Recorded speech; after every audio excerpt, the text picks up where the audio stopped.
ആകാശവാണി. നമസ്കാരം. പ്രത്യേക വാർത്താ ബുള്ളറ്റിൻ വായിക്കുന്നത് വിജേഷ്. രാഷ്ട്രപതി ദ്രൌപദി മുർമുവിന്റെ 4 ദിവസത്തെ ഗുജറാത്ത് മഹാരാഷ്ട്ര സന്ദർശനത്തിന് ഇന്ന് തുടക്കം. ഇന്ന് രാജ്കോട്ട് എയിംസിന്റെ ആദ്യ ബിരുദദാന ചടങ്ങിൽ രാഷ്ട്രപതി പങ്കെടുക്കും. നാളെ ഡോക്ടർ ബി.ആർ. അംബേദ്കറുടെ ജന്മവാർഷികത്തോടനുബന്ധിച്ച് ഗാന്ധിനഗറിൽ നടക്കുന്ന പരിപാടിയിൽ രാഷ്ട്രപതി പങ്കുചേരും. ബുധനാഴ്ച നാഗ്പൂർ എയിംസിന്റെ 2ാം ബിരുദദാന ചടങ്ങിൽ പങ്കെടുക്കുന്ന രാഷ്ട്രപതി ഇന്ത്യൻ റവന്യൂ സർവീസ് 78ാം ബാച്ച് ഓഫീസർ ട്രെയിനികളുടെ പരിശീലന സമാപന ചടങ്ങിലും പങ്കെടുക്കും. പാർലമെന്റിന്റെ 3 ദിവസത്തെ പ്രത്യേക സമ്മേളനത്തിന് വ്യാഴാഴ്ച തുടക്കമാകും. സമ്മേളനത്തിന് മുന്നോടിയായി രാജ്യസഭ, ലോക്സഭ കക്ഷി നേതാക്കൾക്ക് വനിതാ സംവരണ ബിൽ സംബന്ധിച്ച് പ്രധാനമന്ത്രി നരേന്ദ്രമോദി കത്തയച്ചു.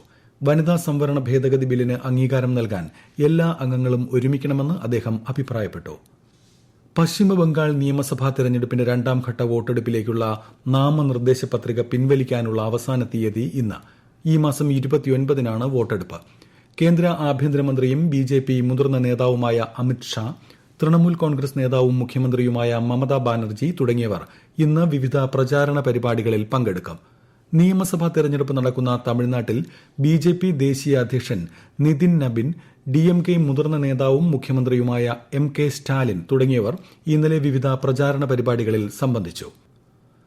നിയമസഭാ തെരഞ്ഞെടുപ്പിനുള്ള ഒരുക്കങ്ങൾ അവലോകനം ചെയ്യുന്നതിനായി ഡെപ്യൂട്ടി ഇലക്ഷൻ കമ്മീഷണർമാരായ ഗ്യാനേഷ് ഭാരതിയും പവൻകുമാർ ശർമ്മയും ഇന്ന് പശ്ചിമബംഗാൾ സന്ദർശിക്കുന്നു. 3 ദിവസത്തെ സന്ദർശന വേളയിൽ ഇരുവരും ജില്ലാ തെരഞ്ഞെടുപ്പ് ഉദ്യോഗസ്ഥർ, പോലീസ് കമ്മീഷണർമാർ, നിരീക്ഷകർ എന്നിവരുമായി കൂടിക്കാഴ്ച നടത്തും. ചീഫ് ഇലക്ടറൽ ഓഫീസറുടെ ഓഫീസിലെ മുതിർന്ന ഉദ്യോഗസ്ഥരുമായും കൂടിക്കാഴ്ച നടത്തും. തീവ്ര വോട്ടർ പട്ടിക പരിഷ്കരണത്തിനിടെ ജുഡീഷ്യൽ ഉദ്യോഗസ്ഥരെ ബന്ദികളാക്കിയ കുറ്റത്തിന് പശ്ചിമബംഗാളിൽ പഞ്ചായത്ത് അംഗത്തെ ദേശീയ അന്വേഷണ ഏജൻസി അറസ്റ്റ് ചെയ്തു.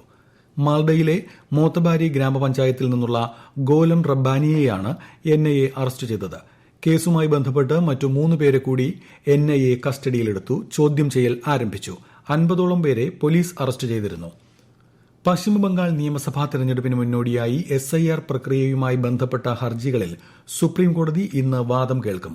ചീഫ് ജസ്റ്റിസ് സൂര്യകാന്ത്, ജസ്റ്റിസുമാരായ ജയമാല്യ ബാഗ്ചി, വിപുൽ എം പഞ്ചോലി എന്നിവരടങ്ങിയ ബെഞ്ചാണ് കേസ് പരിഗണിക്കുന്നത്. ട്രൈബ്യൂണൽ അംഗീകരിച്ചവർക്ക് വോട്ട് ചെയ്യാൻ അനുമതി നൽകണമെന്നും പട്ടികയിലുള്ള എല്ലാ വോട്ടർമാർക്കും തങ്ങളുടെ അവകാശം വിനിയോഗിക്കാൻ സാഹചര്യമൊരുക്കണമെന്നും ആവശ്യപ്പെട്ട് കഴിഞ്ഞ വെള്ളിയാഴ്ച കോടതിയിൽ പുതിയ ഹർജി സമർപ്പിക്കപ്പെട്ടിരുന്നു. പിന്നണി ഗായിക ആശാ ഭോസ്ലെയുടെ സംസ്കാരം ഇന്ന് വൈകിട്ട് 4-ന് മുംബൈ ശിവാജി പാർക്കിൽ പൂർണ്ണ ഔദ്യോഗിക ബഹുമതികളോടെ നടക്കും. ആശാ ഭോസ്ലെയുടെ നിര്യാണത്തിൽ രാഷ്ട്രപതി ദ്രൌപദി മുർമു, ഉപരാഷ്ട്രപതി സി.പി. രാധാകൃഷ്ണൻ, പ്രധാനമന്ത്രി നരേന്ദ്രമോദി, സ്പീക്കർ ഓം ബിർള, ലോക്സഭാ പ്രതിപക്ഷ നേതാവ് രാഹുൽ ഗാന്ധി, മുഖ്യമന്ത്രി പിണറായി വിജയൻ തുടങ്ങിയവർ അനുശോചനം അറിയിച്ചു. ഇന്നലെ ഉച്ചയ്ക്ക് മുംബൈയിലാണ് ആശാ ഭോസ്ലെ അന്തരിച്ചത്. 92 വയസ്സായിരുന്നു. കണ്ണൂർ ദന്തൽ കോളേജിലെ 1ാം വർഷ BDS വിദ്യാർത്ഥി നിതിൻ രാജിന്റെ മരണവുമായി ബന്ധപ്പെട്ടുള്ള അന്വേഷണത്തിന് പ്രത്യേക സംഘത്തിന് രൂപം നൽകി. ജില്ലാ സൈബർ പോലീസിലെ വിദഗ്ധർ ഉൾപ്പെടെയുള്ള 7-അംഗ സംഘമാണ് അന്വേഷിക്കുന്നത്. കണ്ണൂർ ACP ഹരിപ്രസാദിനാണ് അന്വേഷണ ചുമതല. അതേസമയം നിതിൻ രാജിന്റെ മരണത്തിൽ കുറ്റക്കാരായ എല്ലാവരെയും നിയമത്തിനു മുന്നിൽ കൊണ്ടുവരുമെന്ന് മന്ത്രി വി. ശിവൻകുട്ടി പറഞ്ഞു. ഇന്ന് ജാലിയൻ വാലാബാഗ് ദിനം. 1919 ഇതേ ദിവസമാണ് പഞ്ചാബിലെ അമൃത്സറിൽ ജാലിയൻ വാലാബാഗ് കൂട്ടക്കൊല നടന്നത്. ജാലിയൻ വാലാബാഗ് രക്തസാക്ഷികൾക്ക് രാഷ്ട്രപതി ദ്രൌപദി മുർമു, പ്രധാനമന്ത്രി നരേന്ദ്രമോദി, കേന്ദ്ര ആഭ്യന്തരമന്ത്രി അമിത് ഷാ ഉൾപ്പെടെയുള്ളവർ ആദരാഞ്ജലി അർപ്പിച്ചു. ഇന്ത്യ, ചൈന, റഷ്യ തുടങ്ങിയ രാജ്യങ്ങൾ സമാധാനം പ്രോത്സാഹിപ്പിക്കാൻ ശ്രമിക്കുന്നുണ്ടെന്ന് മുംബൈയിലെ ഇറാൻ കോൺസൽ ജനറൽ സയ്യിദ് റസെ മൊസയേബ് മോത്ലാഖ്. നയതന്ത്രത്തിലും സൈനിക ഇടപെടൽ ഒഴിവാക്കുന്നതിലും ഇന്ത്യ പുലർത്തുന്ന പ്രതിബദ്ധതയെ അദ്ദേഹം പ്രശംസിച്ചു.